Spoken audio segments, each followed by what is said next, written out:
Welcome to the Becoming Body Smart podcast, where we unlock the secrets of sustainable health and fitness and help you master your health habits. If you're tired of quick fixes, generic blueprints, and chasing short-term results, you're in the right place. It's time to become Body Smart. Today, we're going to talk about social fitness. So if you remember a few weeks ago, we talked about a study, and I can't remember the name of the scientist who connected this, but it looked, I think they started the data in like the 1920s or 30s, and successive generations of researchers took over the task to follow this through, and they found out one of the biggest predictors of long-term happiness was actually like social health and social fitness, right? So having good and strong and reliable social connections. And so we'll talk about this. I really liked Sam's. I'm going to share your comment from earlier, Sam, because I thought it was hilarious. So I need to look at the camera more because it always looks like I'm about to fall asleep when I'm talking. But when we were deciding on this topic, Sam said, "It soothes my nerdy analytical heart to get down to that level of specificity and analysis on soft topics like happiness." So we're here to get nerdy on happiness. Yes, it's good. You just crack the code, please, somebody. Crack the code. Tell me exactly. I can follow the plan. What are the Give me steps?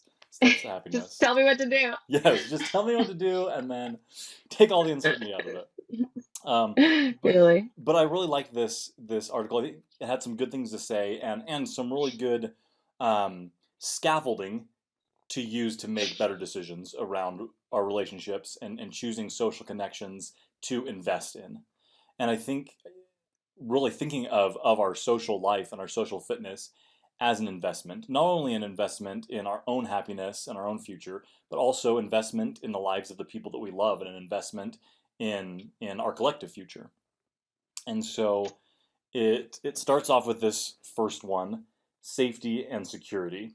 And it asks some different questions, and I thought these were really good. So I want you to drop some of these answers in the chat. So the question it asked is, who would you call or who would you talk to if you woke up scared in the middle of the night? So that was one. And then two, is this the same person or would it be a different person that you would call in a time of crisis, right? Are there individuals that you know, like, oh, I can call them any time of day or night, or they're going to be there any time of day or night. Like, I can trust them and they'll show up for me.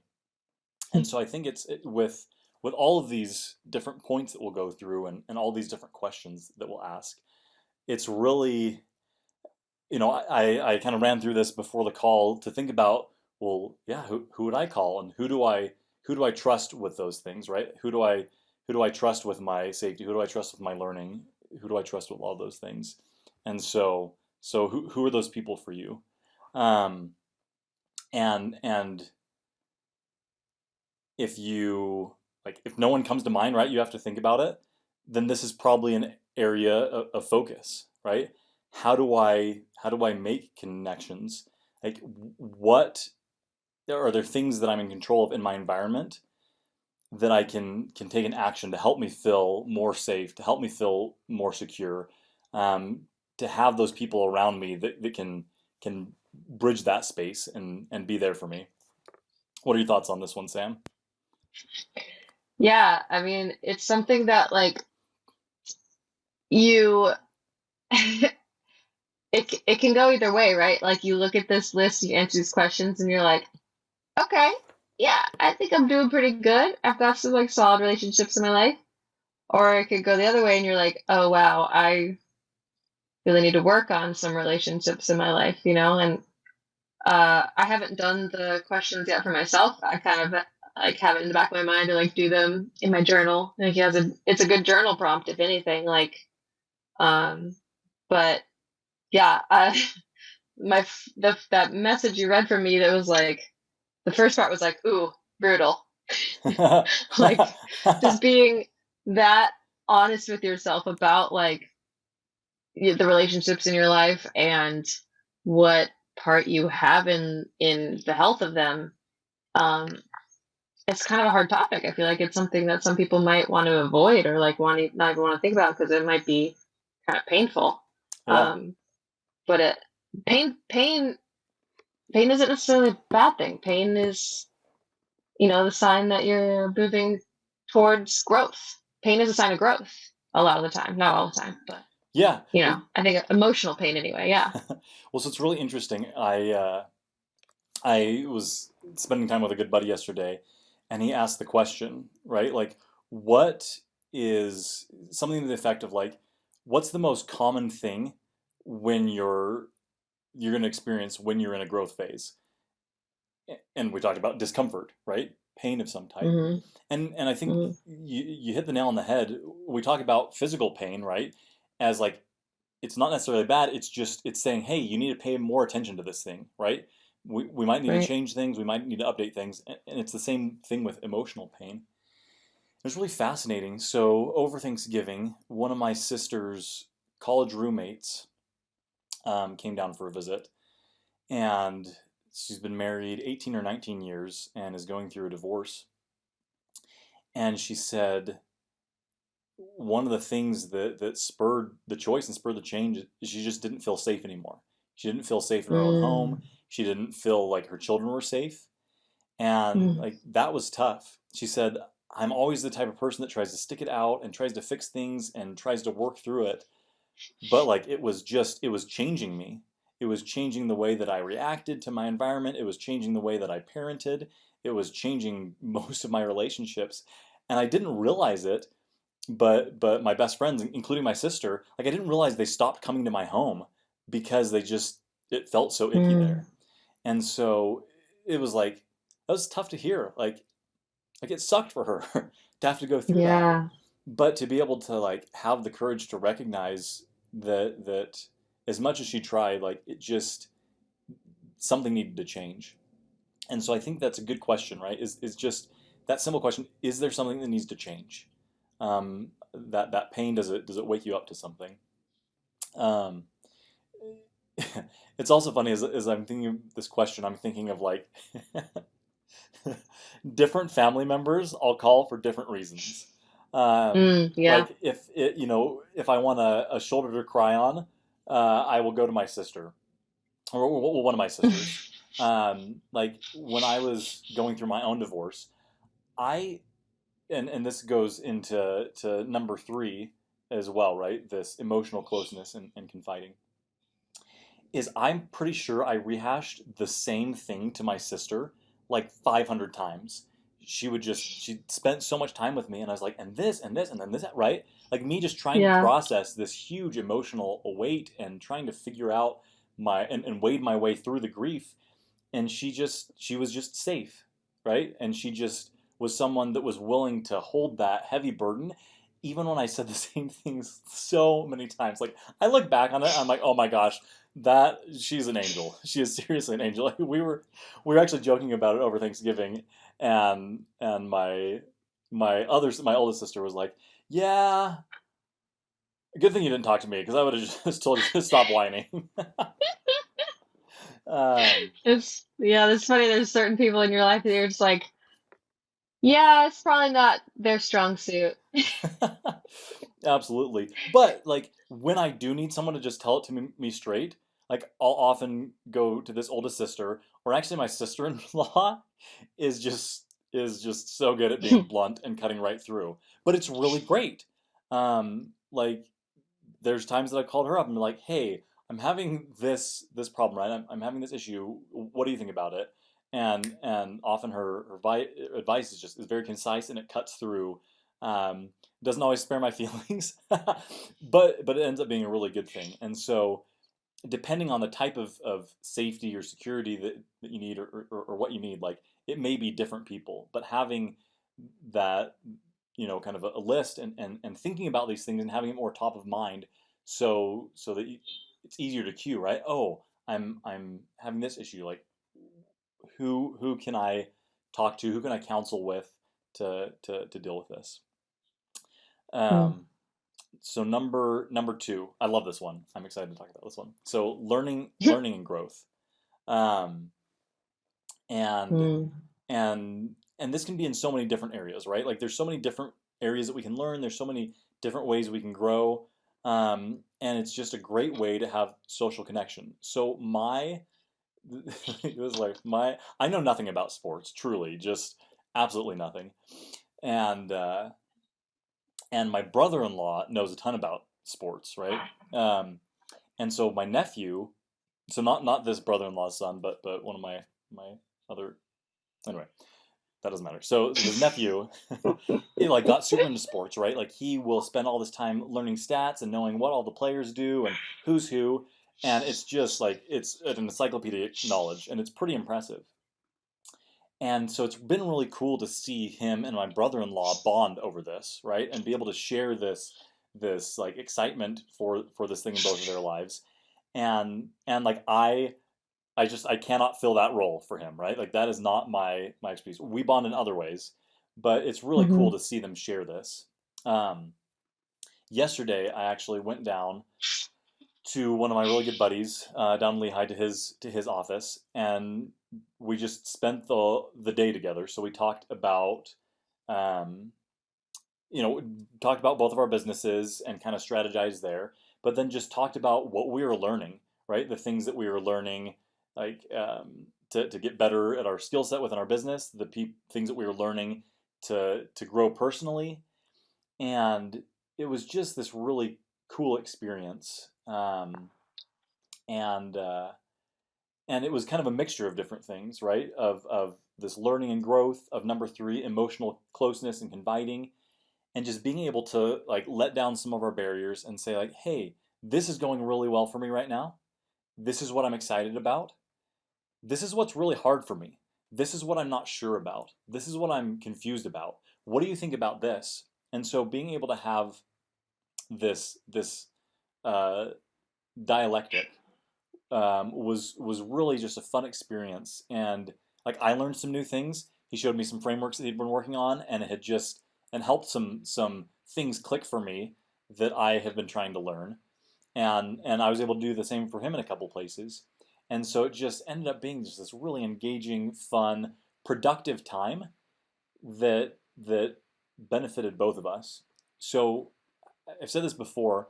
There's a researcher that I love. I just talk about her all the time because I think her work's amazing. Lisa Feldman Barrett. I think did I talk about her yesterday? I probably did. Anyway, Yeah. It's good to say it again because I couldn't remember the middle name. middle So name. now I got I know. I could. it. I just yeah. Anyway, so she said that the worst thing for our nervous system is another human being. The best thing for our nervous system is also another human being. And so, like, we can actually Yeah. help regulate one another's nervous systems. And I mentioned this statistic a couple calls ago, but people who have are in long-term committed healthy relationships live on average 7 years longer than those that don't, right? Loneliness really is an epidemic. And so being able to have people that you can learn and grow with and confide in ends up being really important for health now and over the long term. What are your thoughts on some of those things, Sam? Yeah, I mean, definitely. I remember uh reading one time that or just like learning about the idea of like our different kinds of appetites, I guess. Like you have an appetite for food or for or water or entertainment. But we also have like kind of an appetite or maybe not an appetite, but like a hunger for for touch that Mm, some people are literally touch starved. And like you were saying, it can affect your nervous system like even just with the regulation of like hormones like oxytocin, like what they call that, like the the cuddle bonding hormone. hormone Yeah, the or cuddle hormone. There you the go. bonding hormone. Yeah. Like think about if you're not ever like in a have a friendship or relationship or something that, even just like a regular massage therapist that you go to where it's an intimate enough relationship that like this other person is physically touching your body, there can be a huge swath of experience that you're unfortunately like missing out on, like that your nervous system isn't getting input, and we know that if you don't use it, you lose it. So I just wonder like what it does to your nervous system to not have, you know, touch for example, but any of the other categories of relationship, in this article, it definitely does have a physical, um, what's the word? A physical reaction or response. Like yeah, I don't know. Yeah. It makes total sense to me. Well, so it's really interesting. I'm glad you brought that up. So I don't remember if I mentioned this on the call the other day, but we were um, I was getting my son ready to go to bed. We were with my dad, and he just went and gave my dad a hug, and my dad just he broke down crying, and like I just my mom passed away a couple months ago, and I hadn't even thought about it, right? Like I give hugs, but I'm not like I don't know. Like this one sister and I that are close with, like we always give hugs to each other, but like I don't necessarily think about that as much with other people, and I hadn't even thought about it with my dad. And just the Yeah. simple moment of my little son just going and wrapping his arms around his papa and giving him a hug and telling him he loved him, like it just broke through whatever my dad was going through. And so I think that's the thing, right? As much as we ourselves need these things, like people around us need them too.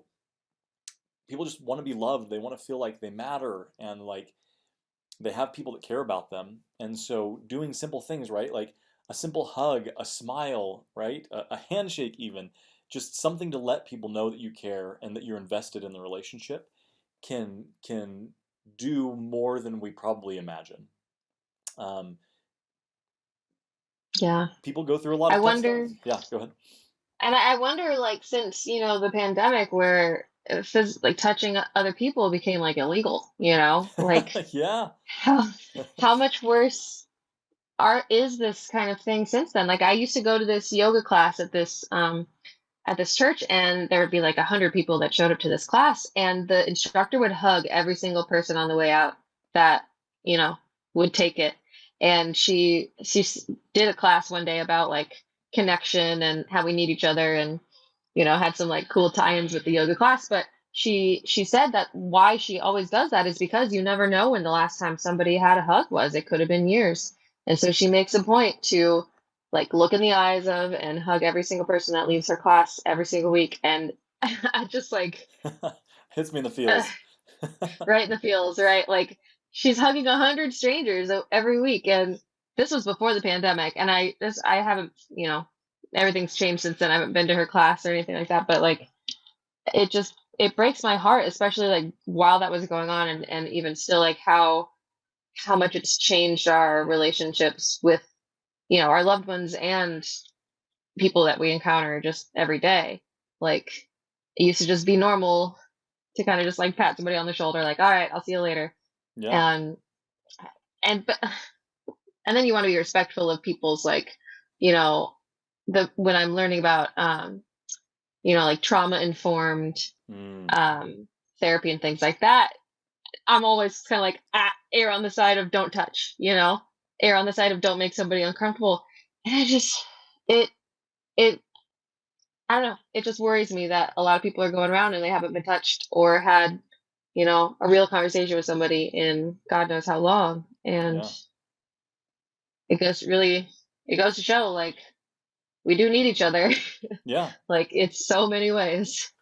Well, and it is crazy what you said. Like, I don't think, like, I haven't thought about that. Like, how long has it been since someone have a real conversation with them, or whatever it is, right?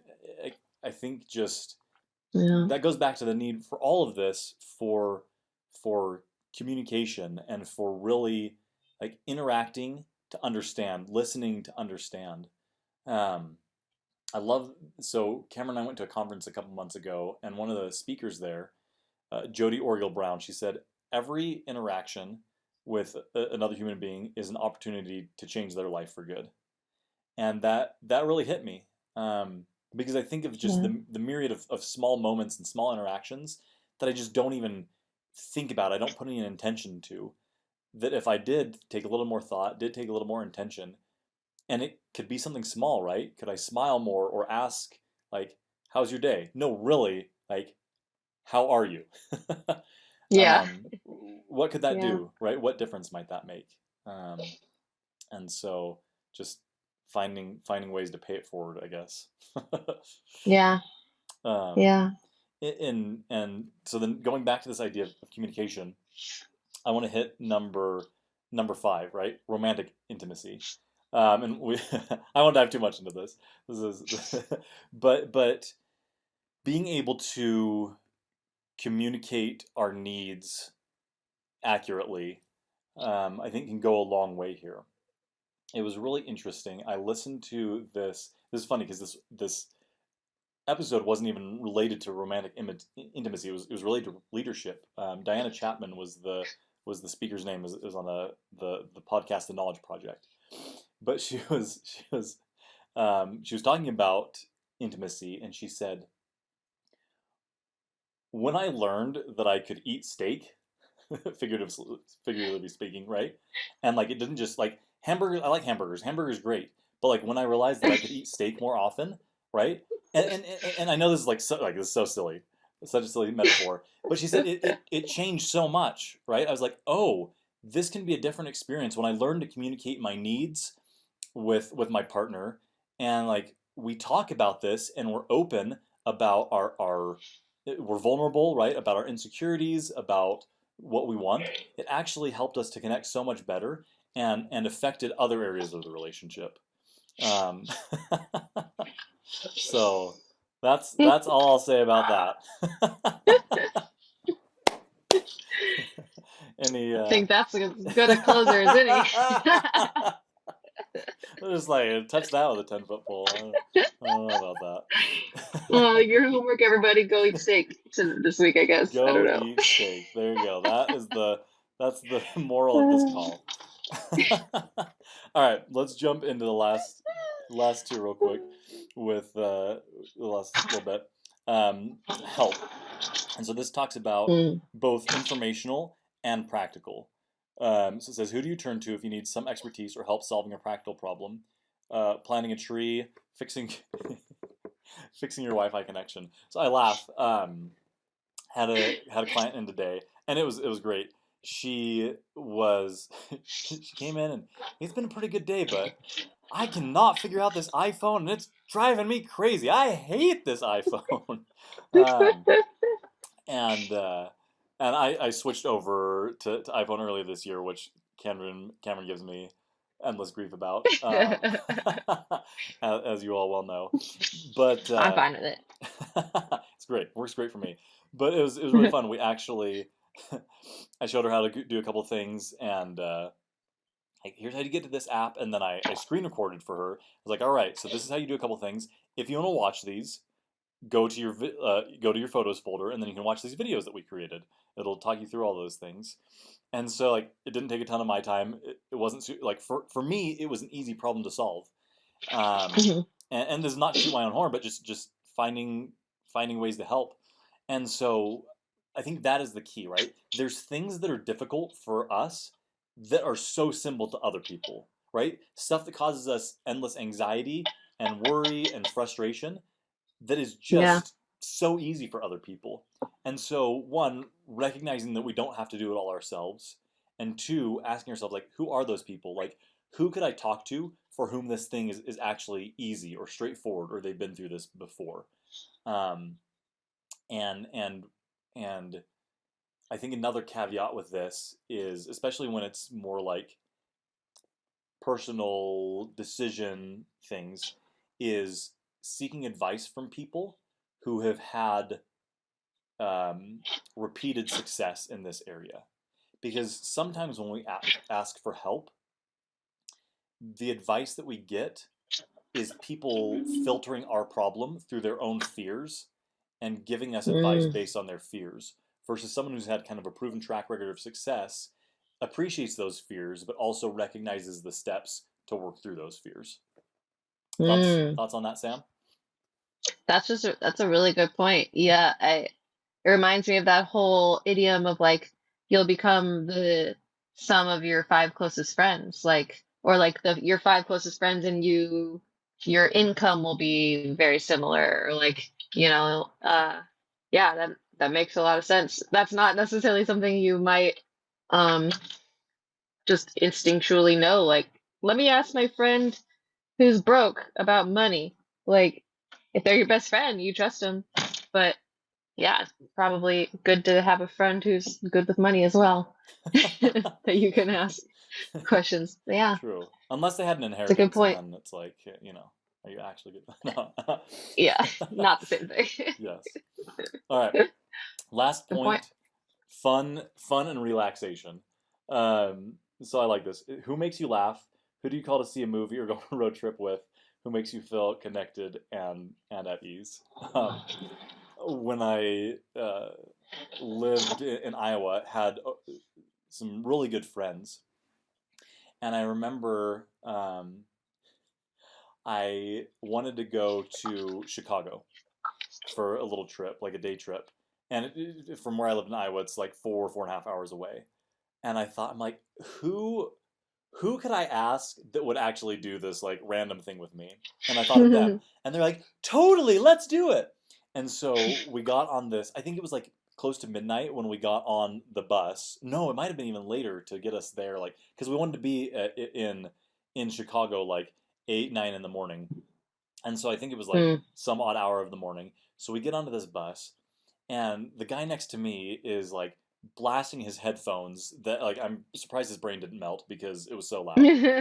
And then my buddy um was sitting next to this guy that was like talking in his sleep and like starting to act out his dream and just like saying all kinds of weird stuff. And like it was just such a sketch bus ride. But anyway, we ended up Most spending the bus rides whole are. most bus ride, truly you're like, oh, should I be here? Am I safe? Let's be honest. But it ended up being, oh my, it was so much fun. Like we just spent the whole day there and then rode the crazy bus home again at night. But it was just this fun, spontaneous, random thing, and like I knew that they would be there. Or my siblings are usually up to do anything fun, or there's just definitely friends that I can call when I do something fun, or when I just want to like joke around and be silly. Cameron and I send each other memes, so many memes. Like I'll be like, oh, that's so funny. You have to see this. Um, and so it can just whatever is fun, whatever's lighthearted, right? Like they always say, laughter is the best medicine, and I think that's true, right? Being able to step out of whatever difficulty we're in, or just tough emotions. Obviously there's something to be said for being able to sit with our emotions and to feel them and to ride those out and to learn from them, but also being able to just engage in pure fun and laughter and all those things. And so having friends and like I have friends that fill a lot of these different places, right? And so just finding that group of friends that can fill those different holes. And it's interesting as I've one of the things that um, I learned, going through the divorce and afterwards, is in my marriage, I tried to make my ex-wife all of these things, right? Be my safety and security, be my emotional closeness, right? Identity, affirmation, romantic intimacy, help, fun and relaxation, all those things, right? Like you've got to be all of these things. And being able to recognize that no human can sustain all of that, right? Like no one person can take the burden of all of our thoughts and our hopes and our fears. Like we need to share that with other people, and find loving people that are willing to take on that burden, and that we're willing to take on their burdens, and help to regulate each other's nervous systems. You think through so much of human history, this like isolated family unit just wasn't a thing. It was interaction with your village Mm-mm. and your neighbors and your community, and especially like you said with COVID, that really changed things, and it lessened interactions and made them much more formal and rigid. And so being able to find a variety of people who can help you hold that and help you learn your way through managing your emotions and learn your way through learning and all those different things. And so just having a board of directors or a circle of mentors or whatever it is that can help you with all these different things. Any thoughts there? Yeah. Yeah. Uh, I, you, you like the thing you said about yeah, this isolated nuclear family unit. I was just talking to uh a friend the other day about it, how it's like, oh yeah, that's what it was. My brother-in-law has his first kid, and it's just, it's him and his wife, and he's got a couple other brothers in town, but they all have, their whole families and everything too. And we stayed with them for like a week. And the whole time, my husband and I are offering, like, we can watch your kid if you guys want to, like, go do something. Like, she's almost 2 years old. It's their first kid. Like, I don't know. I was like, don't you guys want to, like, go do anything else other than watch this baby? Like, but, like, she's got her mom around and the brothers around, and, like, um, they were like, we feel like we get out plenty. Like, and it was just really, I we think that, like, oh, there's just these two people can just raise these children, or like your spouse can just be everything for you. And I feel like our social circles as a whole have just kind of really shrunk down. And there's something to be said for, yeah, it takes a village, not just to, like, raise a child, but to, like, survive. None of us, even just, feeding ourselves and putting roofs over our heads, practical stuff we can't do alone. Why would we assume that we can do all the, like, quote unquote higher level stuff all alone? Like our Maslow hierarchy of needs, shelter, the love, security, and at the top is self-affirmation, and you can't, or self-actualization, you can't get there without other people. Mm, Like, you literally, we just can't do it alone. We're mammals. Every mammal's nervous system is wired to respond to other members of their species. yeah. And like you said, we can help regulate each other. We rock babies. For example, we rock babies at the rate of their heartbeat, but then eventually it tends to settle to the beat of our heartbeat.